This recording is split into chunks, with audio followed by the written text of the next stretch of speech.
আলহামদুলিল্লাহ রাব্বিল আলামিন ওয়াসসালাতু ওয়াসসালামু আলা নবিয়িনা মুহাম্মদ ওয়া আলা আলিহি ওয়া সাহবিহি আজমাইন। আজকে আমাদের তাফসীর শুরু হচ্ছে সূরা সদের 69 নম্বর আয়াত থেকে 69 নম্বর আয়াত থেকে। তার দু একটি আগে এর আয়াতে আমরা যাই ধারাবাহিকতা রক্ষার জন্যে। আল্লাহ তাআলা বলেছিলেন গত সপ্তাহের শেষের দিকে যে আমরা শুনেছিলাম কুল হুয়া নাবাউন আযীম। এই যে আল্লাহ রাব্বুল আলামিন রেসালাত পাঠিয়েছেন, নবুয়ত পাঠিয়েছেন, নবী মুহাম্মদ সাল্লাল্লাহু আলাইহি ওয়াসাল্লামকে অ্যাপয়েন্টমেন্ট দিয়েছেন, আখিরি নবীর দায়িত্ব দিয়েছেন এবং তোমাদের কাছে তিনি এসেছেন, এই তাবলীগ করছেন, এই দাওয়াত দিচ্ছেন, দ্বীনের দিকে ডাকছেন। তাহলে এটা তিনি যে অনেক খবর দিচ্ছেন, আল্লাহর প্রতি ঈমান আনলে জান্নাতে কি নিয়ামত আখিরাতে আছে, আর আল্লাহ তাআলার সঙ্গে নাফরমানি করলে কত বড় কঠিন শাস্তি হতে পারে, এই যে তিনি এগুলো বলছেন, এগুলো কি খবর জানো? হুয়া নাবাউন আযীম, এগুলো অনেক বড় খবর। আর এই যে কোরআনে আল্লাহ কথাগুলো বলে দিয়েছেন, এই কোরআনের মধ্যে যত খবর আল্লাহ তাআলা দিয়েছেন, যত কিছু বলেছেন, সবগুলো সাংঘাতিক অত্যন্ত জরুরি কথা, জরুরি খবর, যেগুলো পৃথিবীর মানুষ এগুলো জানতো না, আরব দেশের লোকেরা, সেই সমস্ত খবর তিনি এখানে দিয়েছেন। আখিরাতে কি হবে, মৃত্যুর পরে কি হবে, জান্নাতের কি অবস্থা, জাহান্নামের কি অবস্থা, এক একটি খবর অনেক জরুরি খবর, ঠিক কি না? আমরা তো কোরআন অনেক পড়ি, এক একটা খবর কি এত সিরিয়াসলি নেই? আমরা পড়ে যাই, তেলাওয়াত করে একটু সওয়াব পেয়ে যাব। এটা হলে তো নাবাউন আযীম বলতে আহামরি কিছু হলো না, সুন্দর তারা শুনতে ভালো লাগে, পড়তেও ভালো লাগে, এটার মধ্যেও কিছু ফায়দা আছে, কিন্তু ফায়দাটা এখানে সীমাবদ্ধ। যে ব্যক্তি কোরআনকে পড়বে, প্রত্যেকটি খবরকে পুরস্কারের খবরে নিজেকে অনেক বেশি আগ্রহী করে তুলবে, শাস্তির খবরে নিজে ভীত হয়ে যাবে, এই যে রিয়াকশন হবে, তাহলে বোঝায় গেল খবরটাকে আমরা সিরিয়াসলি নিলাম।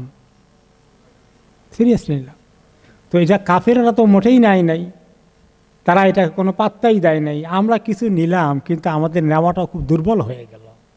তো এই খবর আমাদের জন্য আছে, যেন আমরা কোরআনের প্রত্যেকটি এরকম যে সতর্কবাণী, বিশেষ করে শাস্তি সম্পর্কে, আখিরাত সম্পর্কে এই যে কথাগুলো বলা হয়েছে, এগুলো যেন আমাদের শরীরের মধ্যে, মনের মধ্যে, প্রাণের মধ্যে চেতনা তৈরি করে, যেন আমাদেরকে উৎসাহিত করে এগিয়ে নিয়ে যায় আরেক ধাপ।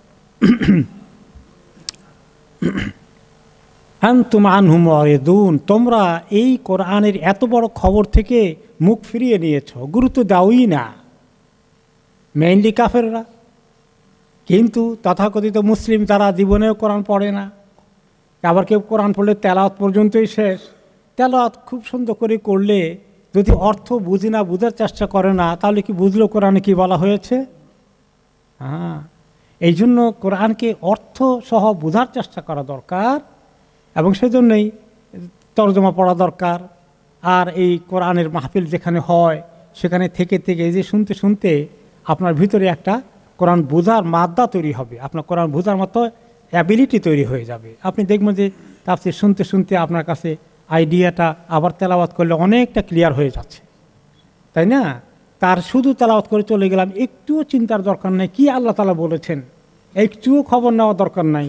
তাহলে এইটা কি আল্লাহ তাআলার মাকসুদ ছিল যে এত সুন্দর করে সবাই কারিয়ানা শিখুক, এত সুন্দর করে মাইকের মধ্যে তেলাওয়াত করতে থাকুক, খুব সুন্দর লাগে, এই সুন্দরের জন্য শুধু কোরআন? সুবহানাল্লাহ, নাবাউন আযীম, এটা অনেক বড় খবর আছে এখানে। আনতুম আনহু মুরিদুন, তোমরা সেখান থেকে মুখ ফিরিয়ে নাও, তোমরা এটা অর্থ বোঝার চেষ্টা করো না, কোরআন থেকে তোমরা শিক্ষা নেওয়ার চেষ্টা করো না। তো তাহলে আমাদেরকে কোরআনের দিকে মনোযোগ দিতে হবে, বোঝার চেষ্টা করতে হবে, এবং অর্থ হৃদয়ঙ্গম করার চেষ্টা করতে হবে।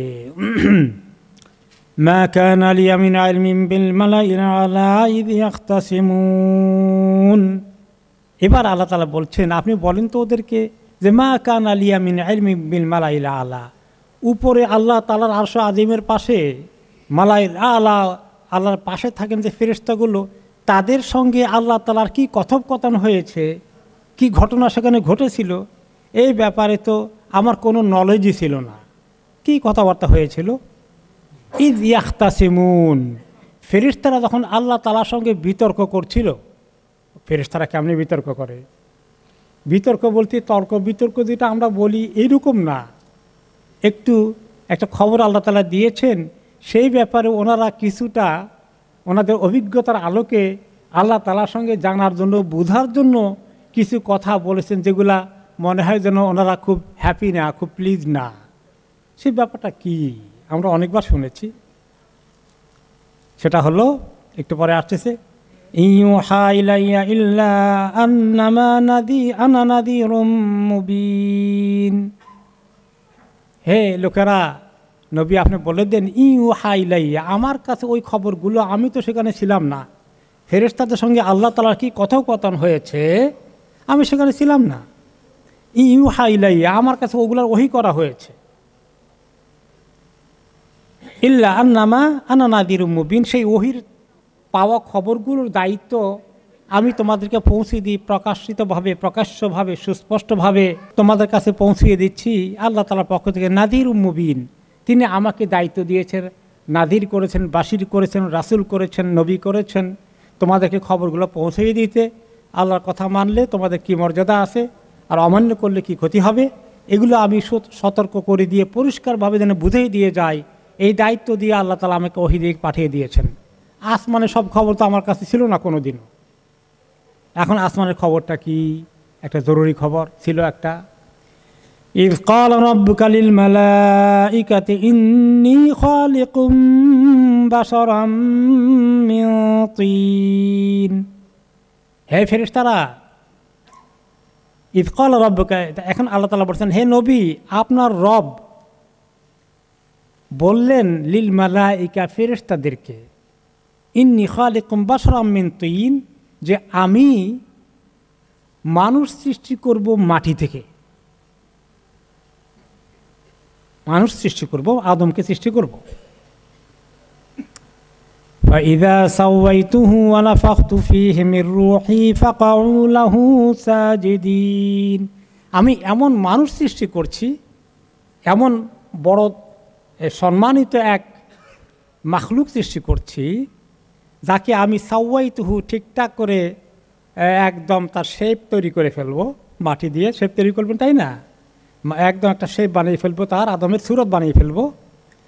আগে বডি তৈরি হয়েছে, এরপরে এর মধ্যে কি করবো জানো? বডি তৈরি করে ওয়া নাফাখতু ফীহি মির রূহি, তার মধ্যে আমি রূহ ফুঁকে দেব। তার এই মাটির বডির মধ্যে, মাটির শরীরের মধ্যে রূহ ফুঁকে দেব আমি।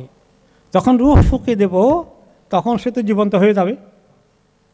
ফাকাউ লাহু সাজিদিন, সঙ্গে সঙ্গে তোমরা তাকে সেজদা করে ফেলবা। তো সেজদা মানে সেজদা তো আল্লাহ তাআলার কাছে করার কথা। তো এইখানে কোনো মুফাসসির বলেছেন যে আগের জমানায়, আমাদের এই জমানায় অ্যালাউড না, আগের জমানায় এরকম কিছু অ্যালাউ করেছিলেন, বা ফেরেশতাদের জন্য আল্লাহ এটা অ্যালাউ করেছেন। এটা সম্মানের সেজদা, এটা ইবাদতের সেজদা নয়। আল্লাহর হুকুম মানাটা ইবাদত, যাকে করা হচ্ছে তাকে মাবুদ বানানো হচ্ছে না। কিন্তু অনেকে বলেছেন যে এই সাজদার মধ্যে একদম আমরা যেভাবে সাজদা করি, নট নেসেসারিলি এরকম, তার প্রতি সশ্রদ্ধ এক ধরনের মানে সম্মান জানানোর যে একটা কায়দা, সেটাকেও সেজদার মতোই মনে হয়েছিল, এই হিসাবে উল্লেখ করেছেন। তারপরেও অনেকে বলেছেন যে সাজদাই ছিল, কিন্তু এই সেজদাটা ওই জমানার জন্য এটা অ্যালাউড ছিল। তারা জানতো এই সেজদা আর আল্লাহর সাজদা একরকম নয়, দুইটার মধ্যে পার্থক্য আছে। তো তোমরা আমার এই হুকুম পালন করবা, তোমরা দেরি করো না, যখনই আমি বলবো সেজদা করে ফেলবা। তারপরে তো সূরা বাকারায় আমরা শুনেছি আল্লাহ তাআলা আদম আলাইহিস সালামকে তৈরি করলেন, তারপরে ফেরেশতারা তখন সেখানে কী বলেছিলেন, ওইখানে পুরো ডিটেলস আলোচনা আসে নাই। ইদ ইয়াখতাসিমুন, ইখতিসাম ইয়াখতাসিমুন যে কথা বলা হয়েছে ৬৯ নম্বর আয়াতে, এর অর্থ হয়েছে ঝগড়া করা। তো ফেরেশতারা কি আল্লাহর সঙ্গে ঝগড়া করেন নাকি? তারা একটু মানে আপত্তি করেছিলেন পজিটিভ সেন্সে। কি আপত্তি করলেন? যে আপনি যে তৈরি করছেন, এরা কি ওই রকমই খুন খারাপি করবে, ওই রকমই মানে দুনিয়ার মধ্যে ফিতনা ফাসাদ দিয়ে ভর্তি করে ফেলবে? আপনি না আগে তৈরি করেছিলেন জিন জাতিকে ইবাদতের জন্য। জিন জাতিকে কী জন্য সৃষ্টি করেছিলেন? ওমা খালাকতুল জিন্না ওয়াল ইনসা ইল্লা লিয়াবুদুন, তাদেরকে তো আপনি ইবাদতের জন্য সৃষ্টি করেছিলেন জিন জাতিকে। তারা কি করলো দেখলেন তো? এমন ফিতনা ফাসাদ করলো, পরে আল্লাহ তাআলা প্রাকৃতিক আযাব গজব দিয়ে তাদেরকে অনেকে হত্যা করেছেন, বাকিগুলা পালাই পুলায় পৃথিবীর বনে জঙ্গলে পাহাড় পর্বতে গিয়ে আশ্রয় নিয়েছিল। জমিন খালি করে জমিনকে আবাদ করার জন্য আল্লাহ তাআলা কাকে সৃষ্টি করলেন? আদম আলাইহিস সালামকে সৃষ্টি করলেন। তাদের ওই অভিজ্ঞতা জানা আছে। সেই অভিজ্ঞতার আলোকে তারা বলল, আগে যে জাতি সৃষ্টি করেছিলেন তারা কি করলো, এখন মানুষকে ওরকম করবে কি না, তো এটা আপনার ইবাদতের উদ্দেশ্যটা হাসিল হবে না। তারা আল্লাহ তাআলার সঙ্গে তিনি পারমিশন দিয়েছেন বিদায়ী তো তারা এই জাতীয় ডিসকাশন করেছেন। তো এখানে আসলে তারা বোঝার জন্যই করেছেন যে এরকমই হবে কি না, নাকি তারা একটু ডিফারেন্ট হবে। তো এই লাইনে তারা একটু কথা বলেছিলেন, একটু প্রশ্ন করেছিলেন। তো এটাকে ইয়াখতাসিমুন, ঝগড়া শব্দটা ব্যবহার করা হয়েছে, কিন্তু আসলে ঝগড়া নয়। ফেরেশতারা বুঝি ঝগড়া করবে, তাদেরকে এরকম মানসিকতা আছে নাকি, ওনারা বোঝার চেষ্টা করেছেন। তো আগের মতো যদি হয়ে যায় তাহলে কি হবে। তো আল্লাহ তাআলা এবার বললেন ফেরেশতাদেরকে যে আমি দেখবা বাসার বানাবো, বাসার মানে মানুষ, মিন তিন, মাটি দিয়ে, ফাইদা সাওয়াইতুহু, যখন তাকে আমি পরিপূর্ণভাবে শেপ দিয়ে তার দেহ গঠন করে ফেলবো, ফানাফাখতু ফিহি মির রূহি, আমার রূহ থেকে ফু দিয়ে তার মধ্যে রূহ ঢুকিয়ে দেব, ফাকাউ লাহু সাজিদিন, যখন সে জীবন্ত হয়ে উঠবে তখন তোমরা তাকে সিজদা করো। ফাসাজাদাল মালাইকাতু কুল্লুহুম আজমাউন, যেই এই কাজ হয়ে গেল সমস্ত ফেরেশতারা দেখলেন যে আল্লাহ তাআলা আদমকে বানিয়েছেন, ফু দিয়েছেন, তিনি জীবন্ত হয়ে গেছেন, তারা সবাই তখন তার সামনে সাজদা করে ফেললেন। আর সেই দলের ভিতরে ছিল কে? ইবলিস। ইবলিস তো ফেরেশতা না, সেখানে ঢুকলো কেমনে? আমরা শুনেছিলাম তাফসিরে, যারা মিস করেছেন তাদের জন্য আবার, যে ফেরেশতা কানা মিনাল জিন্নে ফাফাসাকা আন আমরি রাব্বিহ, সূরা আল কাহফে আল্লাহ তাআলা বলেছেন সে তো জিন জাতিরই অন্তর্ভুক্ত, কিন্তু সে তার রবের রাস্তা থেকে দূরে সরে গিয়ে সে ক্রাইম করলো, সে ফিসকে ফুজুরের এবং নাফরমানির রাস্তা ইখতিয়ার করেছে, এই জন্য অভিশপ্ত হয়েছিল। তো সে অভিশপ্ত হওয়ার আগে যখন তার ব্যাপারে যে রেওয়ায়েত এসেছে, পৃথিবীতে যখন জিন জাতি এত অত্যাচার অনাচার করেছিল, তাদেরকে অনেকগুলোকে একদম হত্যা করে বাকিগুলো পালাই পুলে পাহাড়ে গিয়ে যান বাঁচালো, তো ইবলিসের মতো একটা ছিল, যেটা ইবলিসের মতো সে দেখতে শুনতে একটু ভালো লাগছিল। এটা আল্লাহ তাআলারই মানুষকে পরীক্ষা করার জন্য শয়তানকে আল্লাহ সৃষ্টি করবেন দুনিয়াতে আরামসে একতরফা থাকতে না দিয়ে পরীক্ষা করায় পাশ করাইয়া এরপরে জান্নাত দিবেন, তাই তো? হ্যাঁ, পাশ করানোর জন্য একটা ফিতনা দরকার। ফিতনা হলো এই ইবলিস। তো আল্লাহ তাআলা তাকে অনুমতি দিয়ে ফেরেশতারা বলে যে আল্লাহ এরে আমরা এক কাজ করি, আমাদের সাথে নিয়ে যাই, বলে নিয়ে যাও। নিয়ে গিয়ে তখন সে ছোট ছিল, দেখতে শুনতে তাদের কাছে ভালো লেগেছিল, তাদের সঙ্গে থাকতে শিখতে শিখতে অনেক রকম তাদের মতো সব ইবাদত শিখে ফেললো। তারা যে ইবাদত করে সব ইবাদত করলো, করতে করতে করতে করতে মোটামুটি সে একটা নিজেকে মনে করলো আমি তো অনেক কিছু অনেক লেভেলে পৌঁছে গিয়েছি, হ্যাঁ, তার ভিতরে একটা কনফিডেন্সে চলে আসলো। আর সেই ছিল ওই দলের ভিতরে, ফেরেশতারা যেখানে আছেন সেখানে সেও ছিল। তা আল্লাহ বললেন যে ফাকাউ লাহু সাজিদিন, তোমরা সবাই কী করবে? সেজদা করবে। তো সে তাদের সঙ্গে সব ইবাদত করে। এখন এই সেজদার ইবাদতে সে তো শরীক হওয়ার কথা, এটা প্লুরাল সেন্স, তোমরা করো সবাই। তো সে ওখানে সেজদা করলো না, সে দাঁড়িয়ে থাকলো। কিন্তু সবাই যেভাবে সেজদা করেছে সেখানেই সেও এই হুকুমের অন্তর্ভুক্ত ছিল, সেজদা করার কথা। তো ফাসাজাদাল মালাইকাতু কুল্লুহুম আজমাউন, সমস্ত ফেরেশতারা সবাই মিলে সেজদা করলো, ইল্লা ইবলিস, কিন্তু ইবলিস করলো না। ইস্তাকবারা, কেন করলো না? সে অহংকারী হয়ে গেল, নিজেকে সে অনেক দামি, অনেক উপরের তবকার মনে করলো। আদম আলাইহিস সালাম অনেক নিচু তবকার জিনিস, সে অনেক হাই স্ট্যান্ডার্ডের অধিকারী, অনেক বড় অভিজাত। তো সে বলল যে না, সে করবে না। ইল্লা ইবলিসা ইস্তাকবারা, সে অহংকারী হয়ে গেল। ওয়া কানা মিনাল কাফিরিন, এবং কাফের হয়ে গেল। কাফের কেন হলো? আল্লাহর হুকুম মানতে অস্বীকার করলো। কেউ যদি কোনো মুসলমান বলে কাউকে নামাজ পড়ে না, বলে নামাজ পড়ো না, নামাজ পড়বো না, আমি নামাজ পড়বো না, তাহলে সে মুসলমান থাকবে? আর পড়বো না, অলসতা করে পড়েই নাই, এই এক জিনিস, কিন্তু মানে তার মাইন্ড নামাজ পড়বই না আমি, তাহলে কি হয়ে গেল? কাফের হয়ে গেল, পরিষ্কার পরিষ্কার। ওয়া কানা মিনাল কাফিরিন, কাফের হয়ে গেল। তো তো আল্লাহ তাআলা আবার জিজ্ঞেস করেন, কাহিনীগুলো আল্লাহ তাআলা আমাদেরকে শুনান, এই তোমাদের দুশমনকে চিনে রাখছো ভালো করে, চিনো চিনো। একাধিকবার বলেছেন, সূরা আল বাকারায় বলেছেন, এই সূরায় বলেন, অন্য জায়গা আবার এনেছেন। قال يا إبليس ما منعك أن تسجد لما خلقت بيدي। হে ইবলিস, মা মানাকা, কোন জিনিস তোমাকে মানা করলো, নিষেধ করলো, আন তাসজুদা, সিজদা করতে, লিমা খালাকতু বিয়াদাইয়া, যাকে আমি সৃষ্টি করেছি নিজের হাতে করে, তাকে এই একটা সম্মানিত পজিশনে দিলাম, আর তোমাদেরকে হুকুম দিলাম, তুমি কিসের ভিত্তিতে, কেন তুমি আমার কথা মানলে না, কেন সিজদা করলে না? ইস্তাকবারতা আম কুনতা মিনাল আলিন, তুমি কি খুব অহংকার করলে যে তোমার রবের উপরে রবের হুকুম মানবে না, আর তুমি নিজেকে মিনাল আলিন, অনেক উঁচু তবাকার কিছু মনে করেছ, তোমার জাত গোষ্ঠী থেকে শুরু করে স্ট্যাটাস অনেক হাই মনে করেছ? সে জবাব দিল কি, ক্বালা আনা খায়রুম মিনহু, সে বলে আমি তো তার চেয়ে অনেক উত্তম, অনেক হায়ার স্ট্যাটাস হোল্ডার। খালাকতানি মিন নারিন ওয়া খালাকতাহু মিন তিন। কেন সে নিজেকে উপরে মনে করলো? বলল তাকে সৃষ্টি করেছেন, আমাকে সৃষ্টি করেছেন আগুন থেকে, আর তাকে সৃষ্টি করেছেন কাদামাটি থেকে, মিন তৈন, কাদামাটি। তো সে আগুনকে কেন উত্তম মনে করলো আর মাটিকে অধম মনে করলো? কি জানি, আগুন তো উপরের দিকে উঠে আর মাটি তো পায়ের নিচে থাকে বোধ হয়, এই জন্যই তার কাছে এটা ক্রাইটেরিয়া মনে হয়েছে। আল্লাহু আলাম তার মাইন্ডে কী ছিল। তার কথা হলো যে যে উত্তম সে কি করে অধমের কাছে অধমকে সম্মান দেখাবে? অধম উত্তমকে সম্মান দেখানো। আমি হলাম চৌধুরী সাহেব, তারা আমাকে সমীহ করবে, তাই কেউ চৌধুরী থাকলে মাইন্ড করবেন না। একটা এক্সাম্পল দিলাম আমাকে। হ্যাঁ, তো তা তো ওরা তো একেবারে মানে অমুক গোষ্ঠী, আমরা তো অনেক বড় গোষ্ঠী, আমাদের অনেক বড় সম্ভ্রান্ত পরিবারের লোকজন, এরকম নিজে খুব ফিল করা, এটা খুব ফজিলতের জিনিস।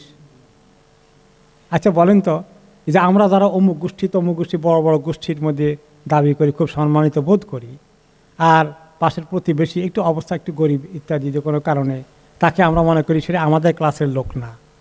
আচ্ছা বলেন, আমরা কি এক গোষ্ঠীর মানুষ না বিভিন্ন গোষ্ঠীর মানুষ? এই গোষ্ঠী শুরু হয়েছে কোত্থেকে? আদম আলাইহিস থেকে। সুবহানাল্লাহ। তো সবই তো আদম সন্তান।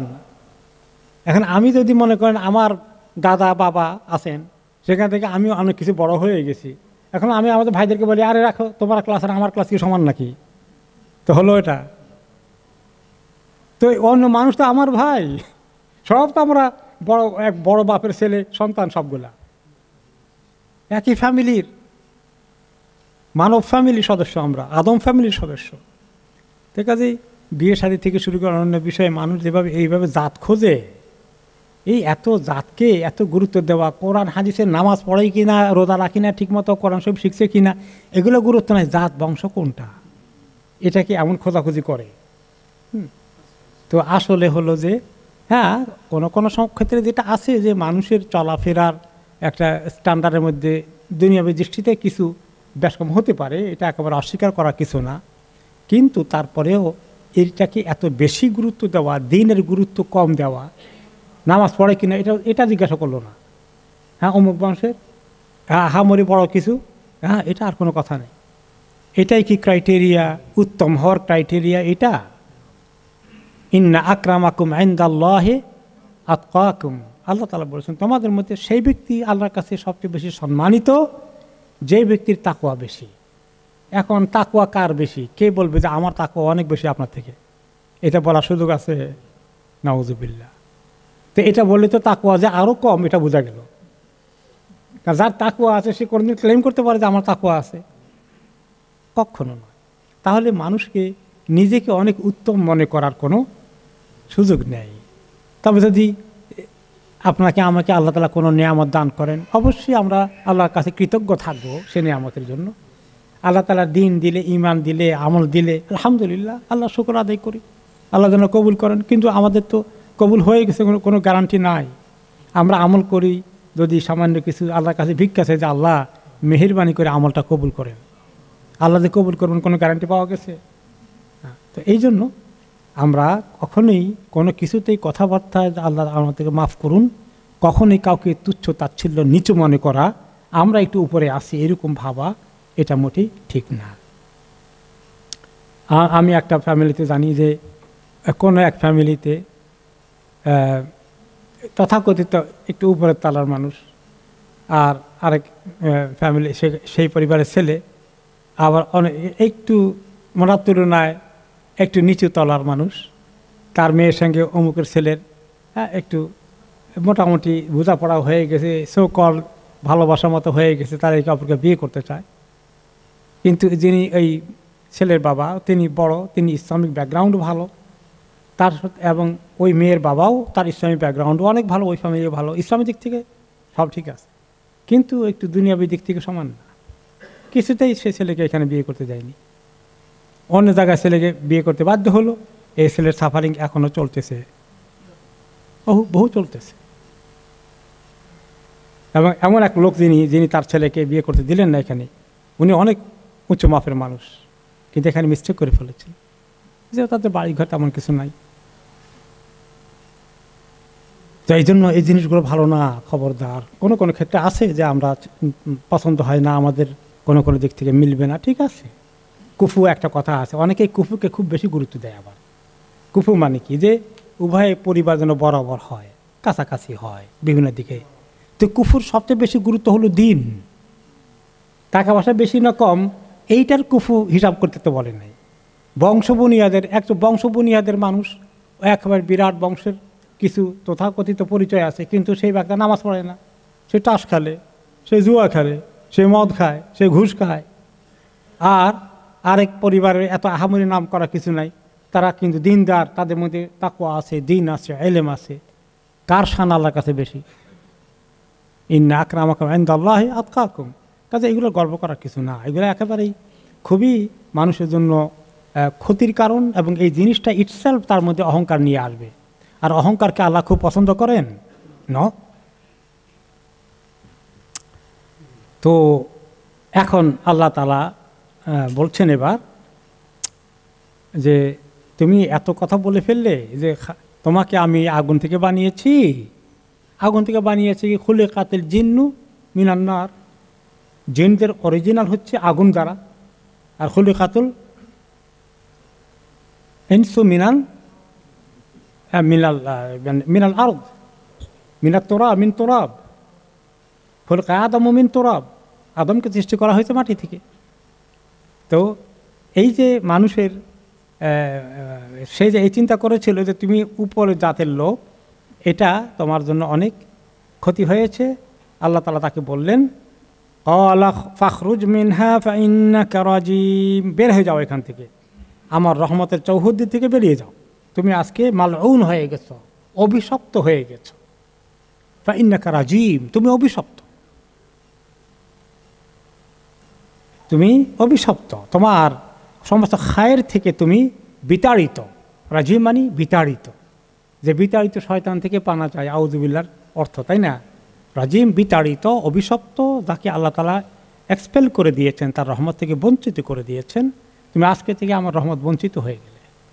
আল্লাহর সামনে এইরকম স্পর্ধা দেখানো, নিজের এই গরিমা দেখানো আল্লাহ তাআলার কাছে এটা অনেক কাজ। যারাই নিজের গর্ব অহংকার করেন, তাদের ভিতরে শয়তানের খাসলতটা ঢুকে পড়ে, এটা শয়তানের খাসলত।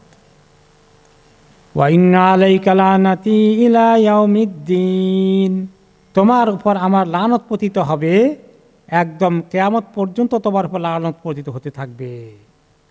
তুমি কোনো খায়ের আমার কাছে আর পাবে না, তোমার জন্য শুধু আল্লাহর পক্ষ থেকে অভিশাপ আর অভিশাপ আছে। এখন সে বলল, অভিশাপটা যখন করেই ফেলেছেন, আমার আর পাওয়ার যখন কিছু নাই, তাহলে আমাকে একটা চান্স দেন। সেটা কি?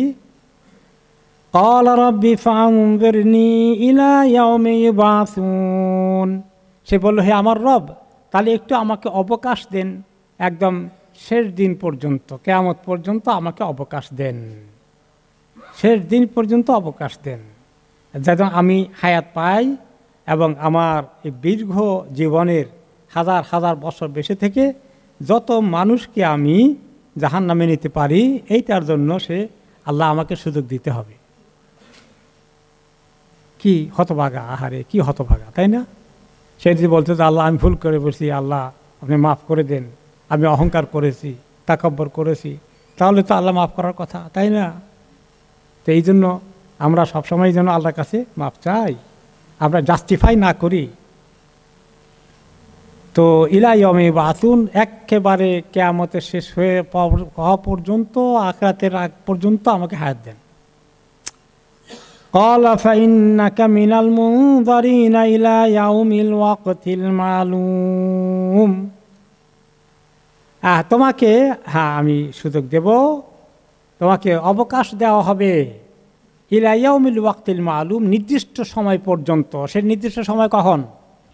কিয়ামতের আগ পর্যন্ত তোমাকে টাইম দেওয়া হবে। তারপরে কেন এটা সে চাইলো? এটা চেয়ে সে খুব খুশি হয়ে গেল যে আমি এটা পেয়ে গেছি, গুড। এখন সে বলে ফেললো, ক্বালা ফাবিইজ্জাতিকা লাউগওয়িয়ান্নাহুম আজমাইনা ইল্লা ইবাদাকা মিনহুমুল মুখলাসিন।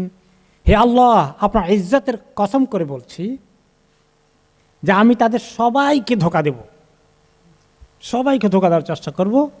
ইল্লা ইবাদাকা মিনহুমুল মুখলাসিন, তবে আমি জানি যেগুলো আপনার পিওর খাঁটি বান্দা, এগুলোকে আমি পারবো না, এটা আমি তো ভালো করেই জানি। সে জানে, তার তো অনেক এলেম আছে, ফেরেশতাদের সঙ্গে থেকেছে, যারা আল্লাহ তাআলার এইভাবে ইবাদত করে নেককার হয়ে যায়, তাদের জন্য আল্লাহ তাআলা গ্যারান্টি দিবেন। তারা আল্লাহর কাছে এই গ্যারান্টি পেয়ে যাবে যে আল্লাহ তাআলা তাদেরকে শয়তানের ধোঁকা থেকে হেফাজত করবেন। ক্বালা ফাল হাক্কু ওয়াল হাক্কা আকুল। এখন সে বলল যে আল্লাহ তাআলা যখন এটা বললেন সবাইকে ধোঁকা দেওয়ার চেষ্টা করবে, তবে যারা একমাত্র খাঁটি বান্দা তাদেরকে ছাড়া। তখন আল্লাহ তাআলা বললেন, আমি আল্লাহর কসম করে বলছি, আল্লাহ নিজে বলেন যে আমি আমার হকের কসম করে বলছি, আমি হক ছাড়া কিছু বলি না, কসম করি না। যদি তুমি এরকম করো, এইভাবে ধোঁকা দিতে থাকো, আর এই আদমের সন্তানগুলো যদি তোমার জেনে শুনে তোমার ধোঁকায় পড়তে থাকে, আমার দিন তাদের কাছে এসেছিল, দিনকে গ্রহণ না করে নবীর পথে না চলে শয়তানের পথে চলে, আমি আমার হকের কসম করে বলছি তাদেরকে আমি কি করব? লাআমলাআন্না জাহান্নামা মিনকা ওয়া মিম্মান তাবিআকা মিনহুম আজমাইন। আমি অবশ্যই পূরণ করব জাহান্নামকে তোমাকে দিয়ে, এবং যারা যারা তাদের মধ্যে তোমাকে অনুসরণ করেছে সবাইকে আমি জাহান্নামে দিয়ে দেব। জাহান্নামকে একদম ফুল করে ফেলবো, ভর্তি করে ফেলবো তাদের, তোমাকে দিয়ে এবং তোমার অনুসারীদেরকে দিয়ে মানুষের মধ্যে। তো এই কথাগুলো যে আল্লাহ তাআলা বলেছেন ইবলিসের সঙ্গে আদম আলাইহিস সালামকে সৃষ্টি করার পরে, সেই কথা নবী করিম সাল্লাল্লাহু আলাইহি ওয়াসাল্লামকে জানতেন না, ওনাকে আল্লাহ তাআলা এগুলো শুনিয়ে দিলেন। ওই কথা যে আজকে আয়াতে শুরু হয়েছিল, কি শুরু হয়েছিল? যে মা কানা লিয়া মিন ইলমিন বিল মালাইল আলা ইদ ইয়াখতাসিমুন। হে নবী, আপনি বলে দেন যে আমার ওই যে ফেরেশতাদের সঙ্গে আল্লাহ তাআলা কি কথোপকথন হয়েছে, এগুলো সম্পর্কে আমার কোনো নলেজ ছিল না যখন তারা আল্লাহ তাআলার সঙ্গে এই আদম সৃষ্টি নিয়ে কথাবার্তা বলছিলেন। ইউহা ইলাইয়া, আমার কাছে ওহী করা হয়, সেখান থেকে না আমি এগুলো শিখেছি। আর এই কথাগুলো আল্লাহ আমাকে কেন শিখিয়েছেন, কেন জানতে দিয়েছেন? যে আমি যেন নাযীর মুবিন, তোমাদেরকে সুন্দর করে সুস্পষ্টভাবে বুঝিয়ে সতর্ক করতে পারি, শয়তানের অনুসরণ থেকে সরাইয়ে এনে আল্লাহ তাআলার দিকে আনতে পারি। এই দায়িত্ব দিয়ে আল্লাহ আমাকে পাঠিয়েছেন।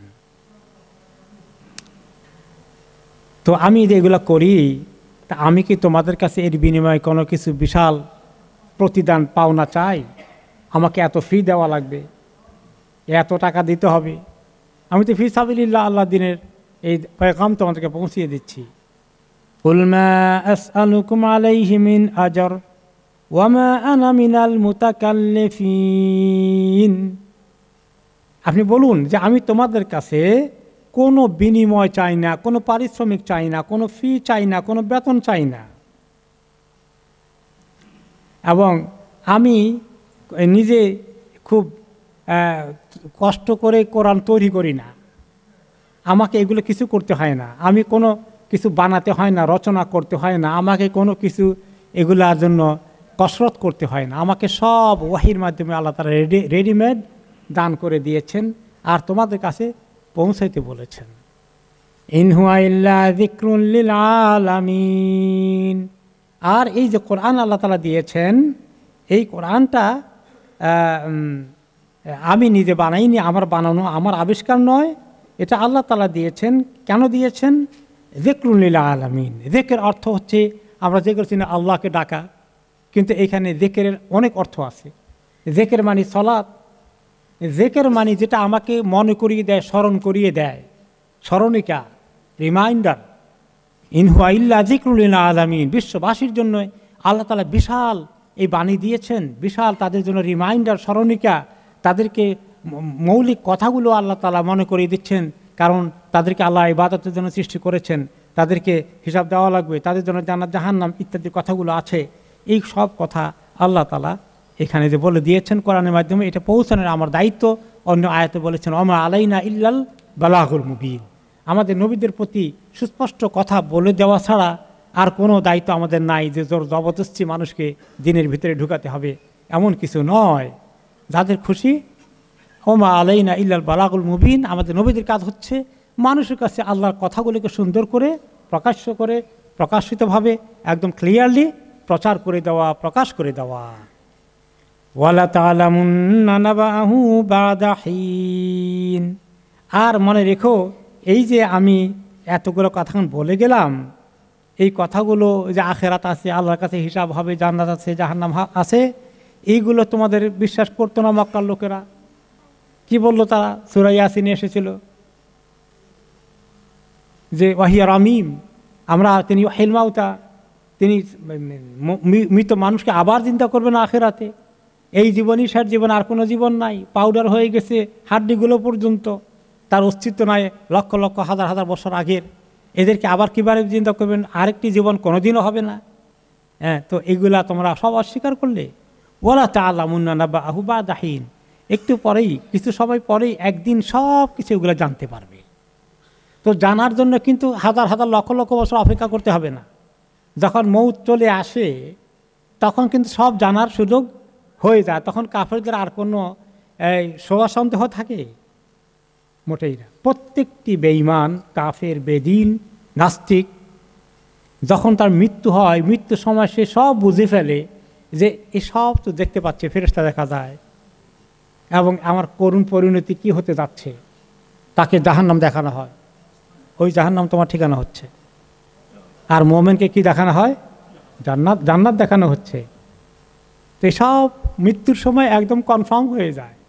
তো আল্লাহ তাআলা বলছেন ওয়ালা তা'লামুন্না নাবাহু বা'দা হিন, একটু পরেই জানতে পারবে। একটু পরে বলতে তার মৌত আসতে কয়দিন লাগবে? হাজার হাজার বছর লাগবে নাকি? এই তার মৌতি যখন আসবে তখনই তুমি টের পেয়ে যাবে যে তোমার আসল জিনিস কি। তখন শুধুমাত্র বলতেই থাকবে যে আল্লাহ একটু সময় দিন, আমাকে একটু সময় দিন। কত আকুতি করবে, আহাদারি করবে একটু সময় এক্সটেনশনের জন্য, যাতে ঈমান আনতে পারে। লা সাদ্দাকান, আমি অবশ্যই ইয়াকিন করব, আমি অবশ্যই সাদাকা দেব, আমি অবশ্যই ঈমান এনে ফেলব।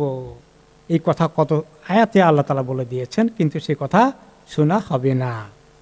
আল্লাহ রাব্বুল আলামিন এই সূরা সাদের শেষের দিকে যে সিরিয়াস কথাগুলো বলেছেন, এগুলো আসলে শুধুমাত্র যারা বেদিন, বেঈমান, কাফের, মুশরিক, তাদের জন্যই শুধু দরকার। এগুলো আমাদের জন্য তাদের আগেও দরকার, যে আমরা ওই দিনের জন্য আল্লাহর কাছে দাঁড়াতে কি পরিমাণ আমল নিয়ে, কোন হালতে আল্লাহর কাছে যাচ্ছি, কোন হালতে আমাদেরকে আল্লাহ তাআলা ইন্তেকাল দিবেন, মৌত হবে। ইয়া আইয়াতুহান নাফসুল মুতমাইন্না, আমাদের কি ওই রকম লোকদের মতো করে আল্লাহ ডাকবেন? ওই রূহগুলোর জন্য ডাকবেন যে রূহ মুতমাইন রূহ, যে রূহ আল্লাহর প্রতি ইয়াকিন করতে গিয়ে, আমল করতে করতে এমন একটা পর্যায়ে এসেছে, তার ইমানের মধ্যে এমন সুন্দর প্রশান্তি এসেছে, এবং সে যখন ইন্তেকাল করছে তখন সে আল্লাহ তাআলার কাছে যাচ্ছে, এই ফিলিং তার হয়ে গেছে, এবং সে তার এই সুসংবাদ তাকে দেওয়া হচ্ছে তখন ফেরেশতাদের পক্ষ থেকে, ইরজিই ইলা রাব্বিকি রাদিয়াতাম মারদিয়া, হে ইতমিনান অর্জনকারী ইমানের ভিত্তিতে চলা লোকটি, এই রূহটি, তোমার কোনো চিন্তা নাই, মৌতকে তুমি ভয় পেও না, ফেরেশতারা তাকে সুসংবাদ দিচ্ছেন। ইলা রব্বিকি, তোমার রবের দিকে আসো, রাদিয়াতাম মারদিয়া, তুমি অনেক খুশি হয়ে যাবে তোমার রবকে পেলে, তোমার রবও তোমার প্রতি অনেক খুশি আছে।